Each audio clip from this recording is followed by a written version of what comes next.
There's no drug in the world that does that. What we found was that within a week of keeping a journal, which just people just ask themselves, what am I grateful for? Inflammatory markers went down in what I now call the body-mind. Just like we use space-time as one term, mass, energy, wave, particle. I think body-mind is a single unit. And this particular slide shows the interconnectedness of everything that happens in our body. Without going into details, what you see as a cap right in the middle is the limbic brain, which is also called the emotional brain because it's found only in mammals. And the limbic brain connects with both the endocrine system, and you can see through the midbrain there's a connection with the autonomic nervous system. So to put it in one sentence here, our world is inflamed right now. Not only biological organisms, human beings are inflamed. Low-grade inflammation, as you've heard and you'll hear, is the common factor in more than 90% of illness. Only 5% of disease-related gene mutations are fully penetrant, which means they guarantee the disease. And for the last 50 years, we've explored the pathways of stress, which is usually defined as the perception of physical, emotional, psychological threat. What we haven't explored is the opposite of that.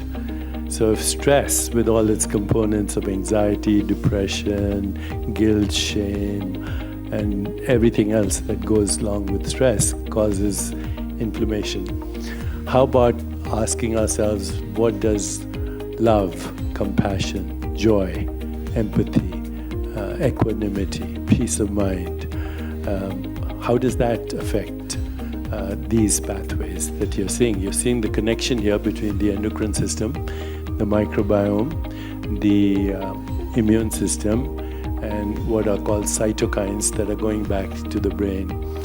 And we recently published a study where we had people keep a gratitude journal. And what we found was that within a week of keeping a journal, which just people just ask themselves, what am I grateful for?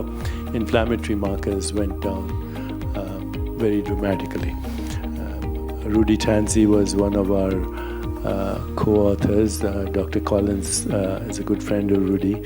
And we have subsequently done other studies that show that when people go into stillness, when their mind is quiet through meditation or prayer, that all the genes that cause self-regulation or homeostasis, they go up, some 17-fold over baseline. There's no drug in the world that does that.